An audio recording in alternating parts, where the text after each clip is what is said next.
নমস্কার বন্ধুরা, জয়েস কিচেনে আমার সকল বন্ধুদের জানাই অসংখ্য ভালোবাসা। আপনারা সবাই কেমন আছেন? আশা করি সবাই ভালো আছেন, আমিও ভালো আছি। আজকের পটলের দারুণ স্বাদের একটা নিরামিষ রেসিপি নিয়ে এসে আপনাদের সামনে হাজির হয়েছি। পটলের অনেক রকম রেসিপি তো খেয়েছেন, এইভাবে একবার আলু, পটল আর ছোলা দিয়ে ডালনা বানিয়ে দেখবেন, খেতে দুর্দান্ত লাগে। সকালবেলা টিফিনেও ভালো লাগবে খেতে, রুটি পরোটার সঙ্গে। দুপুরবেলায় ভাতের সঙ্গেও খুব ভালো লাগে, আবার রাত্রিবেলা রুটি, পরোটা, লুচি সবাতেই খুব ভালো লাগে এটা দিয়ে খেতে। ভিডিওটা সম্পূর্ণ দেখার অনুরোধ রইল, আশা করি আপনাদের ভালো লাগবে। তো চলুন রেসিপিটা শুরু করা যাক। রেসিপিটা বানানোর জন্য এখানে আমি পটল, আলু, টমেটো আর ছোলা নিয়ে নিয়েছি। আলুগুলো একটু ডুমো ডুমো করে কেটে নিয়েছি, পটলগুলোও ডুমো ডুমো করে নিয়েছি। একটা পটল দুচালা করে নিয়েছি। আর নিয়েছি সেদ্ধ ছোলা, এক বাটি সেদ্ধ ছোলা নিয়েছি, আর একটা বড় টমেটো কুচিয়ে নিয়েছি। গ্যাসের উপর আমি একটা কড়া বসিয়ে দিয়েছি, কড়াতে বেশ কিছুটা সর্ষের তেল দিয়ে দিয়েছি। আজকে সর্ষের তেলেই রান্নাটা করব।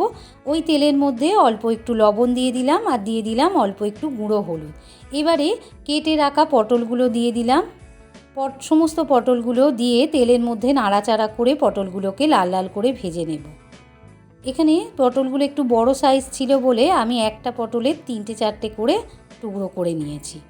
পটলগুলো বেশ লালচে করে ভেজে নিয়েছি। এবারে পটলগুলোকে আমি তুলে নেব। পটলগুলো ভেজে তুলে নিয়েছি। এবার আর 1 চামচ সর্ষের তেল আমি দিয়ে দিয়েছিলাম। এবারে কেটে রাখা আলুগুলো দিয়ে দিলাম। আলুগুলো দিয়ে ভালো করে নাড়াচাড়া করে আলুগুলোও আমি লাল লাল করে ভেজে নেব।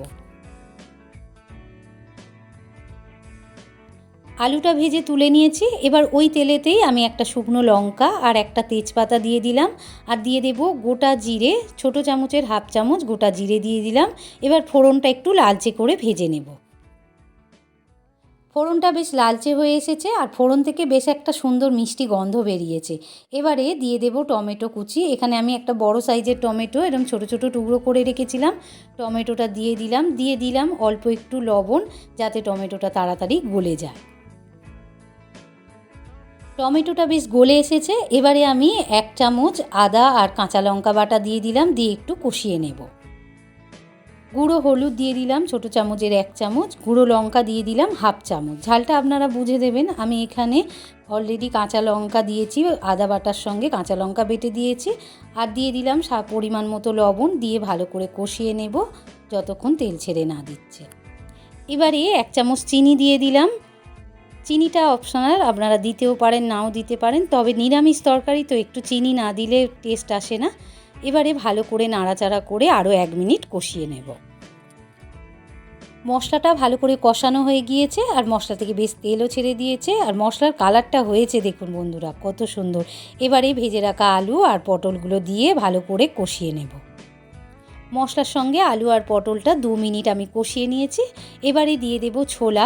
আমি আগে থাকতে একটু ছোলা সেদ্ধ করে রেখেছিলাম, ভিজিয়ে সেদ্ধ করে রেখেছিলাম। ছোলাটা দিয়ে আরও 1 মিনিট কষিয়ে নেব।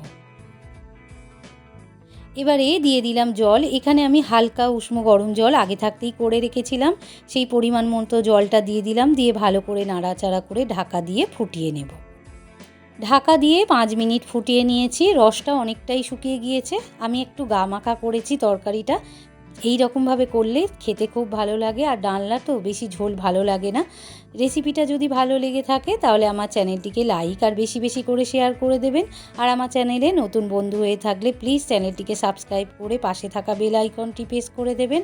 আর এই রকমভাবে বাড়িতে একবার হলেও বানিয়ে খাবেন, দেখবেন খেতে দুর্দান্ত লাগবে। আর কমেন্টে জানাতে ভুলবেন না যেন আপনাদের কেমন লাগলো। আপনারা সবাই ভালো থাকুন, সুস্থ থাকুন। আবার দেখা হবে অন্য কোনো একটা রেসিপি নিয়ে। আজ এই পর্যন্ত, ধন্যবাদ।